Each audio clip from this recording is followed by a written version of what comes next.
그쵸. 우리는 평가를 거부하는 게 아니다.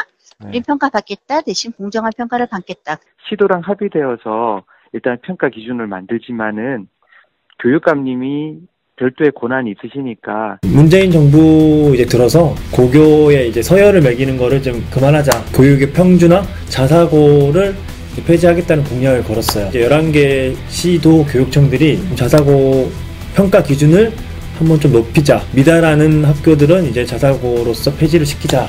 대부분 이제 점수를 70점으로 올렸어요. 그런데 이제 상상고만 80점. 상상고 부모님들이라든지 학교에서 난리가 난 거죠. 70점이라고 하면은 열심히 노력해서 이제 극복할 수 있는 점수인데 80점. 처음부터 답이 나와 있는 시험이다. 그쵸. 우리는 평가를 거부하는 게 아니다.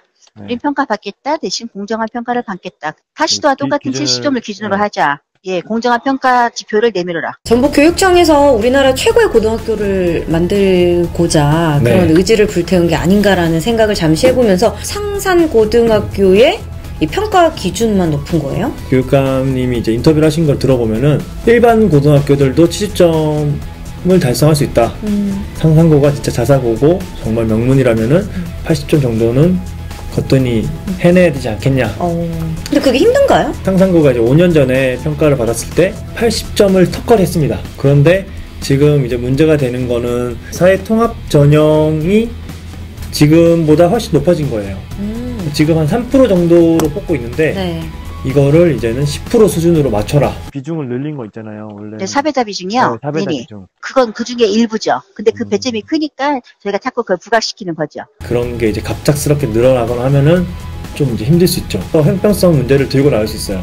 열심히 공부해서 들어가는데 네. 이게 또 사회 통합자 전형이 높아지면은 이제 그걸 또 이용해서 들어오시는 분들이 있을 수 있고, 강원도 같은 경우에는 민족사관학교가 있어요. 사배자 점수를 10점으로 하니까 힘들 것 같은 거예요. 점수가 70점인데도. 네. 그래서 점수를 4점으로 이제 그걸 낮춰줬어요. 조율이 된 거네요, 강원도의 네. 경우는. 근데 지금 상상고 같은 경우에는 반대로 이게 제가 알기로는 14점인가 그래요. 그래요? 상당히 네. 높은 점수네요. 상당히 높은 점수죠. 그러니까 이것만으로도 이제 힘들기 때문에 80점이 이제 정량이고 20점이 정선 평가면은 네. 80점에서 매우 우수 등급을 받아야지만 가능한 이제 상황인 거죠. 이 모든 한 가지를 교육감님이 하실 수 있는 거예요. 교육부에서도. 네. 그거는 이제 교육청에서 각 시도청에 교육청이 하는 거다. 시도랑 합의되어서 일단 평가 기준을 만들지만은 교육감님이 별도의 권한이 있으시니까 일주일 평가 때부터 평가 점수는 다르게 적용하는 시도들이 있었거든요. 교육부가 기준을 제시한 거는 아니고 시도 교육청이 공동으로 평가 기준안과 기준 점수를 만들었지만 시도의 여건이나 지정하는 학교의 특성에 따라서 기준 점수하고 지표는 시도마다 좀 바꾸어서 적용을 했어요. 좀 더 이제 이게 뭐 실제로 평가를 하든지 이런 거는 좀 지켜봐야 된다는 거죠. 교육감님이 평가 권한을 가지고 계시고 그 점수에 대한 타당성이나 이런 것들에 대한 그 내용을 가지고 평가를 지금 임하고 계시는 부분에 있어서 네. 저희들이 그걸 이제 뭐 한다는 것 자체는 사실 이렇게 갈등되면은 공부해야 될 학생들 공부 못하죠. 일해야 되는 부모님들 나와서 또 시위해야 되죠. 네. 이 갈등 비용도 만만치 않거든요. 자사고 존폐 여부를 떠나가지고 어떤 공평성, 형평성의 문제를 놓고 지금 시위를 하시는 것 같아요. 최초로 이제 자립형 사립고로 시작될 때는 네.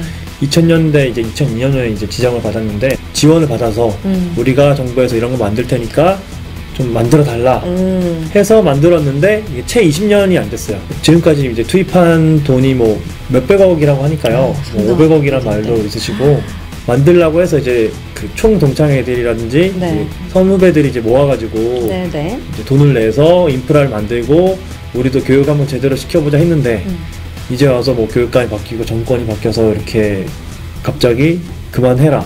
서열화라든지 이런 것 때문에 정치 논리 때문에 갑작스럽게 폐지되는 거는 조금 안 맞지 않나. 기간을 더 두자 하는 쪽에 저는 의견을 주고 싶습니다. 전북에서 이런 갈등이 오고 가는 상황에서 충북은 약간 기대와 희망을 갖고 있다고. 아 진짜요? 네. 알고 계셨다면서요. 왜 모른 척하세요?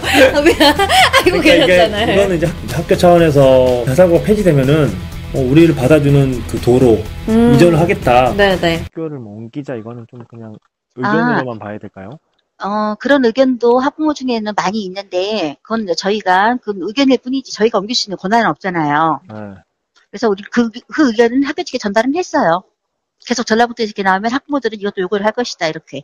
비용이 만만치 않겠죠? 않죠. 그렇다고 하더라도 이 학교의 뭐 전통 이런 거를 가지고 가기 위해서라면은 이전도 생각해보고 있다. 네. 왜 충북이냐 봤더니 네, 왜죠? 그 지역 간의 교육 불균형 네. 뭐 이런 걸 좀 해소하고 자기 지역에도 좀 인재 육성을 하기 위해서 고등학교를 조금 도입해야 된다라는 그런 입장을 얘기하고 있는 이때 전북에서 이런 갈등이 일어나면서 사실 이런 현실이 조금 씁쓸한 거예요.